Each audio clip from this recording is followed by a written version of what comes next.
How's it going, everybody? Dieter Kurtenbach here for the last time at Oracle Arena. Only one team gets to end the NBA postseason with a win, and this year, that team is the Toronto Raptors. The Warriors lose Game 6. Their season is over, and an extremely worthy champion crowned here at the venerable old barn in East Oakland. Let's go over what happened in Game 6. Let's go over what happened in this series. Three big things as it all comes to an end here at Oracle. Thing number one, the Warriors just didn't have the dudes, and then they couldn't execute late in Game 6. We knew the Warriors didn't have the dudes coming into the series. Kevin Durant wasn't able to go at the start. Durant comes back. Well, we all know what happened 12 minutes later. And even then, the Warriors still felt like they had a chance. They could get the crowd behind them in Game 6. They could push it back to Toronto. Maybe the Raptors would crumble under the pressure. But when Klay Thompson went down in the third quarter of this game, and he was absolutely spectacular, unbelievable leading up to his likely ACL injury in his left knee, it was all said and done. Even if the Warriors had somehow won this game, it would have been over. It would have taken a miracle beyond comprehension for the Golden State Warriors to have won this series in Game 7 in Toronto. They just didn't have the dudes. If it wasn't Durant and Thompson being out, it was Andre Iguodala playing hobbled.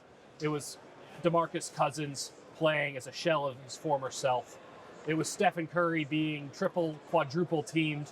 The Raptors going into zone defenses that are pulled off in AAU basketball. The Warriors just didn't have the guys, and they would have had to have played Quinn Cook 30-something minutes in Game 7. They would have required DeMarcus Cousins to score 20-something points in Game 7. And ultimately, what happened in Game 6 was, not only did they not have the dudes, they couldn't get the job done at the end. The Raptors, so efficient, so well put together. Everybody on that team knew exactly what their role was, and they executed it all series long. And the Warriors just couldn't keep up. They threw too much at them. And every time the Warriors got a haymaker in there, the Raptors definitely counterpunched right to the throat. It was one hell of a performance by Toronto. Just because the Warriors were injured, do not put an asterisk next to the Raptors championship. They earned that one fair and square. The Warriors, 6.5 seasons almost of basketball over the last 5. Something like this was bound to happen. It just all came together at the worst possible time. But Toronto, a worthy champion, do not underestimate them. Let's go over what happened in the final seconds of this game. Pascal Siakam's shot was the winner for the Golden State Warriors. Draymond Green, defensively, just over-pursued. And then on the other end, they got a turnover. The Warriors get fouled coming back. The Raptors want to make it a free throw contest. Steph Curry knocks down both of them, but then you thought it might have happened. The Warriors get a turnover. Danny Green throws it out of bounds.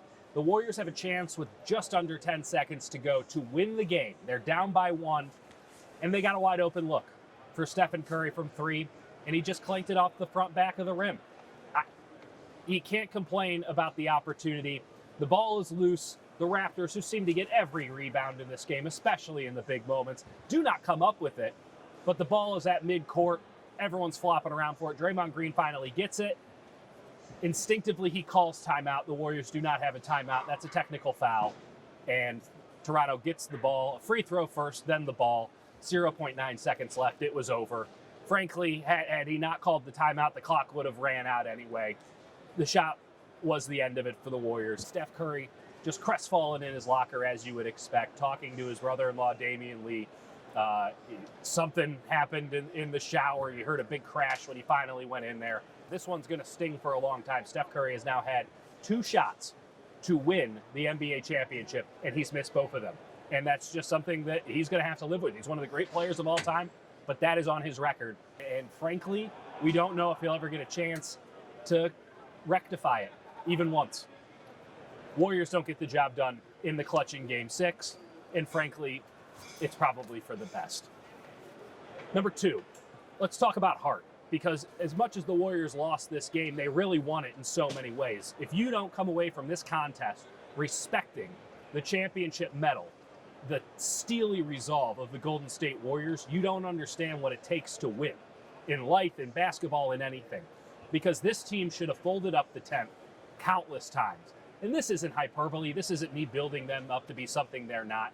This is just the reality of the situation. Toronto was kicking their ass up and down the basketball court for 6 games, and they fought like hell, despite the fact that they didn't have their best player, they didn't have their third best player, that Steph Curry was getting absolutely mauled by the guy that you can't see but is just to my right, Kawhi Leonard, and his teammates. Unbelievable performance by the Golden State Warriors to have a shot to win this game, to have a shot to win this series in 7. And you know what? As much as I just said it probably wouldn't have mattered in 7, and the realist, the logical person says that's the case, with the amount of heart that the Golden State Warriors showed, you would have given them just a sliver of a chance, more than any other team in the NBA, because they had that little extra something. The Warriors obviously had elite talent. No one can question that. This team has something that everyone else is looking for. They ran up against a Toronto team that had a lot of it too. So don't get me wrong, it's not unique to the Warriors. But man, the Warriors got it more than anybody else. And you add in the talent that they had, that's why they were a juggernaut. That's why they were a monolith. But the third point, what happens now? I don't know.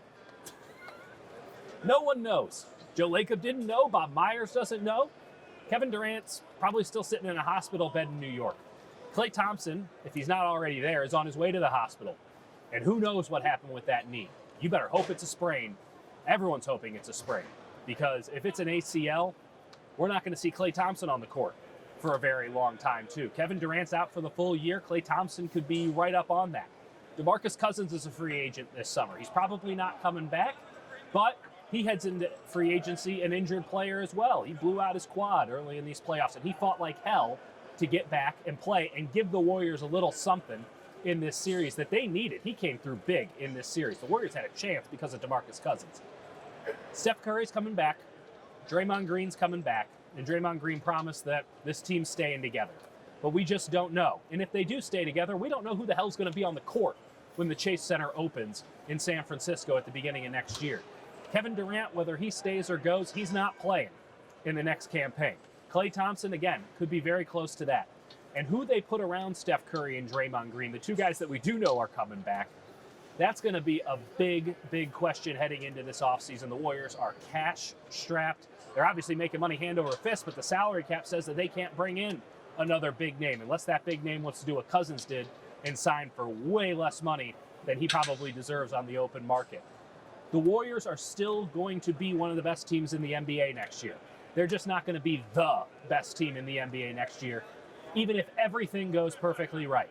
They're going to join a nice, thick group of elite teams. And it's going to make the NBA one fascinating show next year. In the meantime, we got another fascinating show. It's the NBA soap opera.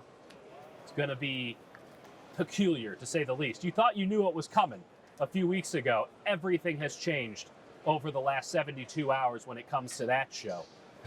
But boy, it has been a pleasure, a privilege to talk to you guys after all of these Warriors games. Can't wait to talk to you next season. Even though we won't be here, it'll still be fun. Talk to you on the other side.